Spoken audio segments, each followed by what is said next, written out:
জুয়া খেলে একসাথে ৪৭ কোটি টাকা জিতে উত্তেজনায় হার্ট অ্যাটাক করেছেন এক ব্যক্তি। বিপুল পরিমাণ টাকা পেয়ে আনন্দে আত্মহারা হয়ে শুরু করেন লাফালাফি নাচানাচি। আর সেই সময় ঘটে আচমকা বিপদ। হঠাৎই অজ্ঞান হয়ে লুটিয়ে পড়েন মাটিতে। আর তা দেখে ছুটে আসেন আশপাশে থাকা ব্যক্তিরাও। ওই ব্যক্তিকে চিকিৎসার জন্য হাসপাতালে নেওয়া হলে চিকিৎসকরা জানান ওই ব্যক্তি হার্ট অ্যাটাক করেছেন। সিঙ্গাপুরের মেরিনা বে স্যান্ডস ক্যাসিনোতে ঘটেছে এমন অদ্ভুত ঘটনা। আর এই ভিডিও ছড়িয়ে পড়েছে সামাজিক যোগাযোগ মাধ্যমে।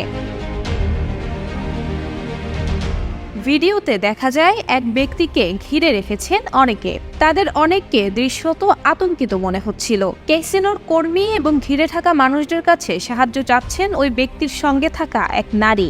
এক্স সহ বিভিন্ন সামাজিক মাধ্যমে ভিডিওটি ছড়িয়ে পড়ে।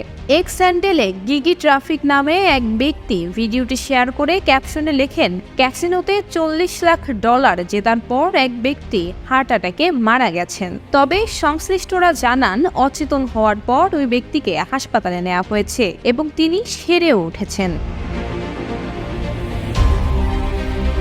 জানা গেছে প্রায়শই ক্যাসিনোতে জিতেন ওই ব্যক্তি। কখনো জিততেন, কখনো বা হারতেন। তবে এক ধাক্কায় যে এত টাকা জিতে যাবেন তা ভাবতে পারেননি তিনি। রাতারাতি ধনী হতে জুয়ার দিকে ঝুঁকতে দেখা যায় অনেককে। তবে বেশিরভাগ সময়ই খবর পাওয়া যায় জুয়ায় সর্বশান্ত হওয়ার। এই ফাঁদে পা দিয়ে নিঃস্ব হওয়া মানুষের সংখ্যাও কম নয়। কিন্তু 1 ঘন্টায় ৪৭ কোটি টাকা জিতে হৃদরোগে আক্রান্ত হয়ে এখন খবরের শিরোনাম হয়েছেন ওই ব্যক্তি।